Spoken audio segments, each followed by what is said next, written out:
जब second world war समाप्त हुआ तो पूरी दुनिया में ऐसा लगने लगा था कि अब विश्व शांति स्थापित हो जाएगी, क्योंकि द्वितीय विश्व युद्ध पूरी दुनिया में ऐसी तबाही देकर गया था जिनमें से केवल 60 लाख तो यहूदी थे जिनका जाति नरसंहार किया गया था। और इस युद्ध में हजारों लाखों सैनिकों ने अपनी जान की कुर्बानी दी थी। और जब हिरोशिमा और नागासाकी पर परमाणु बम गिराए गए तो उसमें ऐसे हजारों और लाखों आम नागरिक मारे गए जो बिल्कुल निर्दोष थे।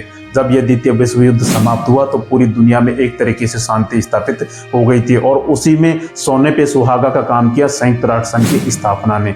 लेकिन दोस्तों, किसको पता था तूफान की शांति के बाद एक ऐसा भयानक मंजर आएगा जिसकी वजह से पूरी दुनिया में लाशों के ढेर बिछ जाएंगे।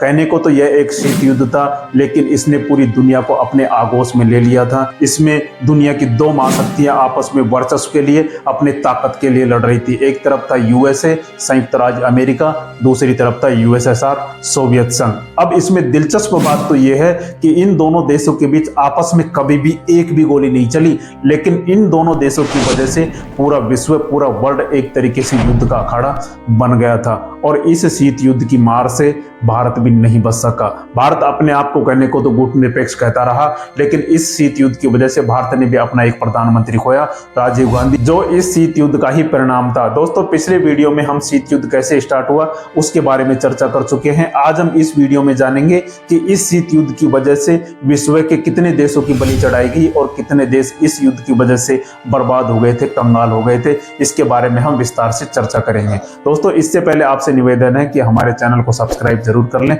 चलिए दोस्तों, जानते हैं विस्तार से। अब दोस्तों, सबसे पहले हम देखें कि शीत युद्ध का भारत पर क्या प्रभाव पड़ा, क्योंकि हम तो गुटनिरपेक्षता की नीति का पालन कर रहे थे और 1961 में गुटनिरपेक्ष आंदोलन की भी शुरुआत हो चुकी थी। तो हमारा तो ये कहना था कि ना तो हम पूंजीवाद के साथ हैं, मतलब ना तो हम अमेरिका के साथ हैं और ना ही हम सोवियत संघ के साथ हैं, मतलब ना ही हम साम्यवाद के साथ हैं। तुम दोनों आपस में लड़ते झगड़ते रहो, हम तुम्हारे दोनों के गुटों में से किसी भी गुट में शामिल नहीं होंगे और हम अलग रहकर हमारे देश के विकास के ऊपर ध्यान देंगे। इसी बीच पंडित नेहरू जी ने जो पंचशील के समझौते का सिद्धांत दिया था वो चाइना मानने को तैयार हो गया 1954 में। 1954 में भारत और चाइना के बीच एक समझौता हुआ जिसमें चाइना पंचशील के सिद्धांत को मानने के लिए तैयार हो गया। तो यह भारत के लिए बहुत अच्छा संकेत था और पंडित नेहरू जी ने चाइना को हिंदी चीनी भाई भाई का नारा दिया था। लेकिन चाइना ने भारत के साथ धोखा किया और 1962 में चाइना ने भारत के ऊपर आक्रमण कर दिया और भारत को बुरी तरह हराया और चाइना ने एक तरफा युद्ध विराम की घोषणा की। चाइना ने ना तो कोई समझौता किया, ना कोई संधि की और चाइना ने भारत की इतनी घोर बेइज्जती की और कहा कि भारत जैसे देश हमसे युद्ध लड़ने के लायक नहीं है। उस समय पूरे विश्व में भारत की घोर बेइज्जती हुई और चाइना ने फिर अक्साई चीन पर भी कब्जा कर लिया। नेहरू जी इतनी कोशिश कर रहे थे चाइना के साथ अच्छे संबंध बनाने की, जिसकी वजह से जब उनको इतना बड़ा आघात लगा तो उनको सदमा लगा और 1964 में उनकी मृत्यु हो गई। तो हमने एक प्रधानमंत्री तो खोया 1964 में, पंडित नेहरू। इसके बाद दोस्तों क्या हुआ, 1965 में नेहरू जी की मृत्यु के बाद लाल बहादुर शास्त्री हमारे प्रधानमंत्री बने और 1965 में भारत की कमजोरी का फायदा उठाकर चीन ने पाकिस्तान का साथ दिया और पाकिस्तान ने भारत के ऊपर आक्रमण कर दिया 1965 में। लेकिन उस समय शास्त्री जी बहुत थे तो कद में बहुत छोटे, लेकिन उनके हौसले बहुत बुलंद थे। इसमें भारत ने पाकिस्तान को हरा दिया और लाहौर तक कब्जा कर लिया। अब दोस्तों क्या होता है कि 1966 में यह युद्ध समाप्त हुआ ताशकंद समझौते के तहत। ताशकंद समझौते के तहत उज्बेकिस्तान की राजधानी है ताशकंद। उज्बेकिस्तान पहले कहाँ पड़ता था? उज्बेकिस्तान पहले रूस में ही पड़ता था। तो उज्बेकिस्तान में 1966 में रशिया की अध्यक्षता में, मतलब उस समय यूएसएसआर की अध्यक्षता में भारत और पाकिस्तान के बीच एक समझौता हुआ। उसमें शास्त्री जी क्या कर रहे थे कि जो भारत ने कब्जा किया था लाहौर तक, उसको वापस देने के लिए पाकिस्तान को तैयार नहीं थे, जिसके चक्कर में शास्त्री जी की जान 1966 में वहां पर चली गई। कैसे भी करके उसको शास्त्री जी को मनाया गया यूएसएसआर के द्वारा। शास्त्री जी फिर बाद में माने भी, लेकिन भारत की जनता ने क्या कहा कि शास्त्री जी को अपना देश भेजकर वहां से आ रहे हैं। तो ये बात जब उनके कानों में पड़ी तो उनको वहीं पर हार्ट अटैक आया। ये लेकिन शास्त्री जी की मौत का रहस्य आज भी बना हुआ। तो ताशकंद में ही 1966 में लाल बहादुर शास्त्री जी की मौत हो गई। तो भारत ने आज़ादी के बाद जो भारत के 2 प्रधानमंत्री बने थे, पंडित नेहरू जी और शास्त्री जी, उनकी मौत इसी सदमे के कारण, 2 युद्धों के कारण उनकी मौत हो चुकी थी। तो शास्त्री जी की मौत कब हुई? 1966 में। अब दोस्तों उसके बाद इंदिरा गांधी जी भारत के प्रधानमंत्री बनती है और 1971 में भारत और पाकिस्तान का युद्ध होता है और भारत पूरी पाकिस्तान को, जो बांग्लादेश है, आज़ादी दिलवाता है। उसमें क्या किया कि चाइना ने फिर से पाकिस्तान का साथ दिया और उधर से अमेरिका पाकिस्तान का साथ देने के लिए भारत के विरोध में आ खड़ा हुआ। अब दोस्तों सबसे जरूरी बात यह थी कि 1971 में इसी बीच चाइना और अमेरिका के बीच मित्रता की संधि हो गई। अब भारत के लिए जरूरी हो गया था, क्योंकि किसी भी गुट में तो शामिल होना पड़ता। पहले भी हम 2 प्रधानमंत्री हो चुके थे। अब भारत के लिए जरूरी था कि कोई ऐसा गुट चुना जाए जो भारत को हमेशा साथ दे। और इंदिरा गांधी जी ने रुख किया यूएसएसआर की ओर उस समय। तो 1971 में जैसे चाइना की और अमेरिका की संधि हुई थी, तो 1971 में भारत और यूएसएसआर की एक संधि हुई, मित्रता और शांति की। तो इस शांति की संधि के तहत यूएसएसआर अपना 40वां बेड़ा लेकर आ गया, जब अमेरिका 7वां बेड़ा लेकर भारत को मारने के लिए पाकिस्तान की ओर से आ गया। और ये हिंद महासागर उसने यूएसएसआर ने पूरा ब्लॉकेज लगा दिया, जिसकी मदद से, यूएसएसआर की मदद से भारत ये युद्ध जीतने में सफल रहा। पूरी पाकिस्तान का विभाजन हो गया, पूरी पाकिस्तान बांग्लादेश बन गया और भारत की इसमें बड़ी जीत हुई। लेकिन भारत इस समय यह महसूस करने लगा था कि अब अकेले रहना संभव नहीं है, क्योंकि यूएसएसआर का साथ होना भारत के लिए बहुत जरूरी था। अब दोस्तों इसके बाद हम देखते हैं यूएसएसआर में क्या हुआ कि जो यूएसएसआर का जो उत्तरी भाग है वो काफी बर्फ से ढका हुआ रहता है। शीत युद्ध का दौर अपने चरम सीमा पर था। तो यूएसएसआर जो रशिया था उस समय, उसका उत्तरी भाग बिल्कुल बर्फ से जम गया था। तो यूएसएसआर की जो सेना थी, सोवियत संघ की जो नौसेना थी, तो यहाँ से मूव करने में सफल नहीं हो पा रही थी, जिसकी वजह से यूएसएसआर एक तरीके से गिर गया था। यहाँ से जा नहीं सकता था, यहाँ से पूरा यूरोप इनके खिलाफ था। तो यूएसएसआर को यहाँ से निकलने में और अमेरिका के नजदीक जाने में काफी दिक्कतों का सामना करना पड़ रहा था। तो यूएसएसआर की जो नौसेना थी वो क्या कर रही थी, यहाँ से मलक्का जल संधि के तहत यहाँ पर अमेरिका का सामना करने के लिए यहाँ तक चली आ रही थी। अब अमेरिका ने दिमाग लगाया कि क्यों ना यूएसएसआर को यहीं पर रोक दिया जाए, हिंद महासागर में ही रोक दिया जाए, यहाँ पर ही रोक दिया जाए। तो उन्होंने इसके लिए एक देश की तलाश की। अब उसके लिए अमेरिका के लिए एक देश भी मिल गया था, वो था श्रीलंका। तो अमेरिका ने क्या किया, श्रीलंका को बहुत सारे पैसे दिए, बहुत सारे वहाँ पर बंदरगाह बनवाए, वहाँ पर बहुत इन्वेस्टमेंट किया, जिससे श्रीलंका बहुत खुश हो गया, क्योंकि इतना बड़ा देश जो दुनिया का सबसे पावरफुल देश है जो इनके साथ है, मतलब इनसे बहुत अच्छे संबंध निभा रहा है। तो इसी बीच अमेरिका ने फिर श्रीलंका से कहा कि हमें तुम्हारे यहाँ पर एक नौसैनिक अड्डा चाहिए, बाकी हम तुम्हारा डेवलपमेंट कर देंगे। इतना सारा पैसा श्रीलंका को देने पर विचार किया गया और देने की पेशकश की गई। तो श्रीलंका भी राजी होगा कि क्यों ना एक नौसैनिक अड्डा ले लो, हमारा तो अच्छा काम चल रहा है। तो इन्होंने क्या किया, अमेरिका को एक यहाँ पर अम्बनटोटा बंदरगाह के पास एक नौसैनिक अड्डा बनाने की अनुमति दे दी। तो अमेरिका यहाँ पर क्या करना चाहता था कि जो भी यहाँ से जहाज निकलते थे रसिया के, उस पर निगरानी रखना चाहता था कि कौन कौन सा जहाज कहाँ जा रहा है, कहाँ पर निकल रहा है। तो यहाँ पर पूरी तरीके से ब्लॉकेज लगाना चाहता था, एक रडार स्टेशन स्थापित करना चाहता था और नौसैनिक अड्डा जिस पर यहाँ पर इनके लड़ाकू विमान स्थित रहते, जिसकी वजह से इन्होंने श्रीलंका को चुना था। अब सोवियत संघ के लिए काफ़ी दिक्कतें पैदा हो गई थी, क्योंकि यही तो एक रास्ता था अमेरिका तक पहुंचने के लिए, जिसके ऊपर भी ब्लॉकेज लगा दिया गया था। तो सोवियत संघ ने भारत की ओर ध्यान दिया कि तुम एक बार यहाँ से अमेरिका को खिसकाने पर, हटाने पर मजबूर कर दो, यहाँ से अमेरिका को हटा दो, पूरे ताउम्र हम तुम्हारा एहसान नहीं भूलेंगे। तो भारत के लिए भी जरूरी था कि सोवियत संघ के साथ मैत्री संधि स्थापित हो चुकी थी, तो भारत के लिए भी जरूरी था कि क्यों ना हम एक बार रूस की मदद कर दें, यूएसएसआर की मदद कर दें। तो भारत ने क्या किया कि इस समय, जैसे हम आगे देखें, जो श्रीलंका में इस समय क्या है, तमिल लोग यहाँ पर बहुत सारे थे। श्रीलंका में जो तमिल थे, ये तमिलनाडु है, तो यहाँ से बहुत सारे तमिल लोग श्रीलंका में भी रहते हैं। तो श्रीलंका में तमिलों के साथ उस समय बहुत अत्याचार किया गया था। और तमिल जो, जैसे कहा जाता है कि तमिल यहाँ पर जाकर कैसे बसे, तो जैसे भगवान राम सीता जी को लेने गए थे तो भगवान राम के साथ में बहुत सारे यहाँ के लोग भी उनके साथ गए थे। तो भगवान राम तो सीता जी को वापस ले आए, लेकिन बहुत सारे तमिल और भारत के लोग वहीं पर बसे के बसे रह गए, क्योंकि श्रीलंका तो सोने की थी, तो सोने की लंका उनको बहुत पसंद आई, तो वहीं के वहीं रहने लग गए। तो तमिल श्रीलंका में बहुत सारे रहते हैं, लेकिन तमिलों के साथ श्रीलंकाई सरकार अत्याचार करती थी। वो कहती थी कि ये तमिल हमारे देश के नहीं है, उनको नागरिकता भी नहीं दी गई थी। तो इनका एक नेता था, उसका नाम था प्रभाकरण। ये तमिलों का नेता था प्रभाकरण। वहां पर जो विद्रोह कर रहा था वो कह रहा था कि हमें यहाँ पर स्थायी नागरिकता दी जाए, हमें इस देश का नागरिक माना जाए। तो इन अत्याचारों के विरुद्ध प्रभाकरण ने वहां पर एक तरीके से बिगुल बजा रखा था, विद्रोह कर रखा था। अब भारत को मौका मिल गया, तो भारत ने क्या किया, ये प्रभाकरण को आगे बढ़ाना शुरू किया। यहां से भारत की ओर से मदद जाती लिट्टे को। तो इन्होंने जो संगठन बना रखा था उसका नाम था LTTE, liberation of Tamil tiger इलम। तो इनका एक संगठन था लिबरेशन ऑफ तमिल टाइगर इलम, जिसको नेतृत्व कौन कर रहे थे, प्रभाकरण इनका नेतृत्व कर रहे थे। तो भारत ने इनको सहायता देना स्टार्ट किया। तो इन्होंने क्या किया कि हमें अब तमिलों के लिए श्रीलंका में अलग देश चाहिए। जैसे हम आगे देखें, श्रीलंका को बड़े नक्शे में देखें, तो इन्होंने क्या किया, प्रभाकरण ने वहां पर इतना अत्याचार मचवाया, इतने कत्लेआम मचवाया कि वहां पर आम नागरिकों का जीना हराम हो गया। और इन्होंने क्या किया, देखते ही देखते श्रीलंका के इतने बड़े भाग पर कब्जा कर लिया और कहा कि हमें एक अलग देश चाहिए।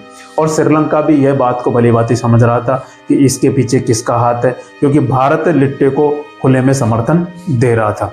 अब श्रीलंका के लिए काफी परेशानी पैदा हो गई। श्रीलंका पहले इतना सा है, जैसे भारत के नक्शे में देखें तो इतना सा श्रीलंका है, वर्ल्ड के नक्शे में तो केवल डॉट के बराबर श्रीलंका दिखता है। अब श्रीलंका के लिए ये समस्या पैदा हो गई, तो श्रीलंका बिल्कुल अस्त व्यस्त हो गया, बिल्कुल बर्बाद हो गया, क्योंकि यहाँ पर इतना कत्लेआम लाशें बिछा दी गई थी श्रीलंका में लिट्टे के द्वारा। अब श्रीलंका ने भारत की ओर रुख किया कि कैसे भी किया जाए और इनको रोका जाए। तो श्रीलंका ने भारत से कहा कि कैसे भी करके इनको रोके। अब भारत तो यही चाहता था। भारत ने कहा, भारत ने इशारा किया तो श्रीलंका समझ गया। अब अमेरिका श्रीलंका के ऊपर लगातार दबाव बना रहा था, लगातार मदद भेज रहा था, बहुत सारे पैसे दे रहा था। अमेरिका कह रहा था कि और पैसे चाहिए, तो श्रीलंका ने मना कर दिया ना। जब श्रीलंका में इतना सारा खतरा पैदा हो गया तो भारत से रिक्वेस्ट करने पर भारत ने लिट्टे को रोका। और लिट्टे को रोकने के बाद श्रीलंका ने क्या किया, अमेरिका को यहां से भगा दिया।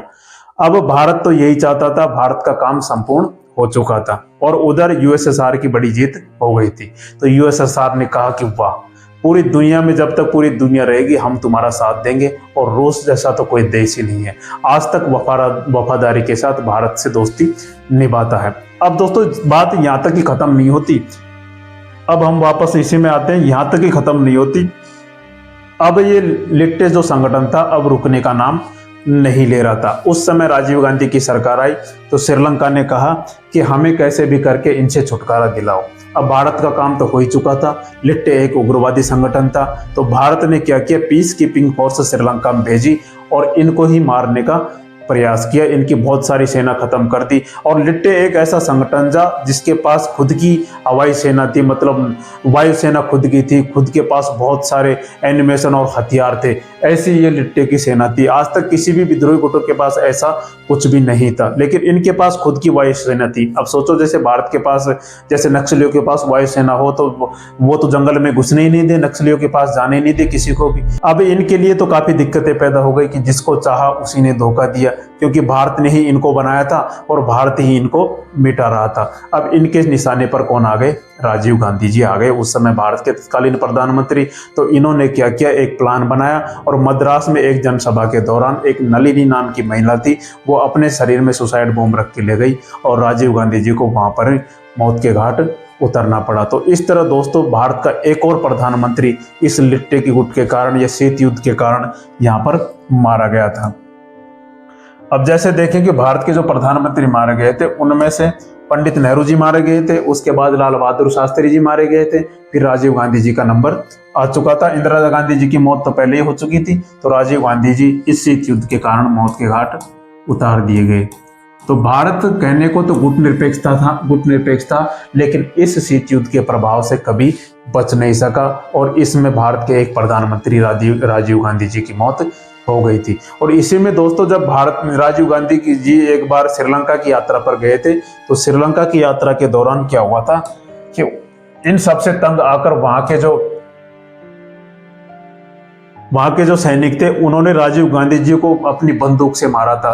क्योंकि जो सलामी रहते हैं, गार्ड ऑफ ऑनर लेते हैं, तो उस समय शस्त्रों की जो सलामी देते हैं उसके तहत राजीव गांधी जी को जो सलामी दी जा रही थी, तो राजीव गांधी जी को बट से, मतलब जो बट बंदूक का जो पीछे का हिस्सा रहता है ना, उससे कंधे पर राजीव गांधी जी को मारा था। इन्हीं के कारण, क्योंकि जिनको बनाया था वो ही बिगाड़ रहे थे, जिसकी वजह से जो कत्लेआम मचाया था भारत ने लिट्टे के थ्रू श्रीलंका में, जिससे वहां की सेना काफी दुखी थी, जिसकी वजह से राजीव गांधी जी का कंधा यहाँ से टूट गया था। इस तरीके से बहुत सारी घटनाएं उस समय भारत के साथ घटी थी, जो केवल शीत युद्ध का ही परिणाम थी।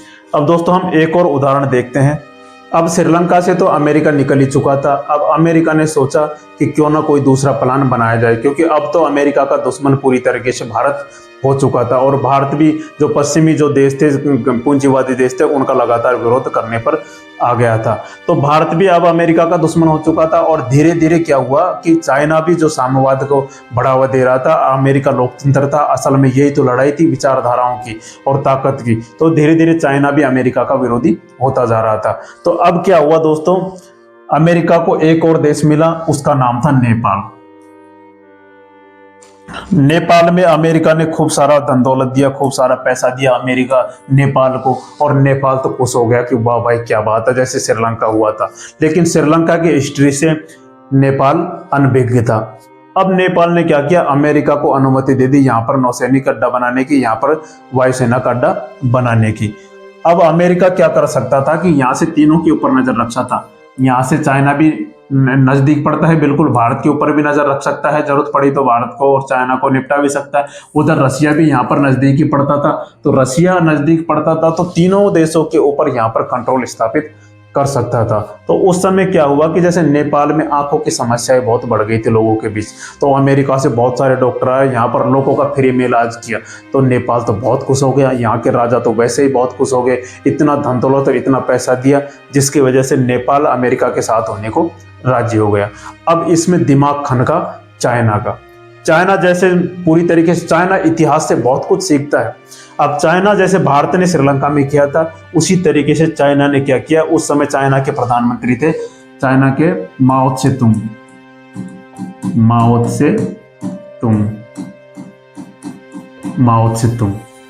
माओ त्से-तुंग ने तो सोचा कि ये तो हमारे लिए काफी गड़बड़ हो गई, तो माओ त्से-तुंग ने नेपाल में क्या किया, माओवादी बसाना स्टार्ट किए। माओ त्से-तुंग, माओ से माओ और वादी लगाकर, जैसे इनके जो आदमी थे उनको माओवादी कहा गया। तो इन्होंने साधारण वेश में यहाँ पर नेपाल में माओवादी घुसाना स्टार्ट किया और माओवादी ने वहां पर भयंकर गृह युद्ध छिड़वा दिया। तो नेपाल में हजारों लाखों लोगों की मृत्यु हो गई और इस समय नेपाल में लाशें बिछा दी गई गृह युद्ध के तौर पर, क्योंकि वहां के लोगों को यह कहकर भेजा था माओवादियों को कि तुम वहां पर सामान्य लोगों के साथ जो राजा का विद्रोह करता हो और लोकतंत्र की स्थापना चाहता हो, वहां पर जाकर विद्रोह करो और राजा को हटाने की मांग करो। अब वैसे तो कर नहीं सकते युद्ध, गृह युद्ध वैसे छिड़ेगा नहीं, तो यहाँ के लोगों को भड़काया और राजा को कहा कि राजतंत्र यहाँ से खत्म करना है और लोकतंत्र की नेपाल में स्थापना करनी है। इस तरीके से नेपाल में राजा का विरोध किया गया और वहां पर बहुत भयंकर गृह युद्ध छिड़ गया। अब नेपाल भी धीरे धीरे समझने लगा था, नेपाल भी श्रीलंका की तरह पूरी तरह समझ गया था कि श्रीलंका में जो क्या हुआ था धीरे धीरे। तो नेपाल ने क्या किया कि अमेरिका से कहा कि जाओ भाई, हमारे बस की बात नहीं है। तो यहाँ से जब चाइना का माथा खनका, तो यहाँ से नेपाल से भी अमेरिका को वापस लौटना पड़ा। लेकिन श्रीलंका में लाशों के ढेर बिछ गए थे, नेपाल में लाशों के ढेर बिछ गए थे, जिसकी वजह से अब नेपाल ने क्या किया कि जैसे भारत का उदाहरण दिया कि जैसे भारत ने लिट्टे का सफाया किया था, तो नेपाल ने चाइना से कहा कि तुम भी अपने माओवादियों को वापस ले जाओ। अब चाइना तो बड़ा धोखेबाज आदमी है, चाइना ने कहा कि हम नहीं ले जाएंगे और वहां पर बहुत सारे सालों तक, लगभग 20-25 सालों तक ये सब कुछ चलता रहा, नेपाल को बिल्कुल तबाह कर दिया।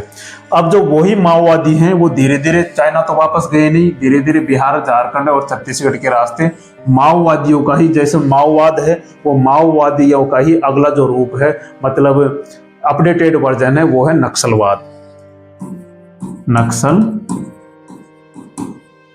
नक्सलवाद के रूप में वो माओवादी इधर से यहाँ से धीरे धीरे एंट्री करना लग गए और इसके बाद नक्सलवाद के रूप में उन्होंने यहाँ पर अपनी जड़ें मजबूत कर ली। अब दोस्तों यहाँ पर नेपाल बर्बाद हुआ और यहाँ पर श्रीलंका बर्बाद हुआ।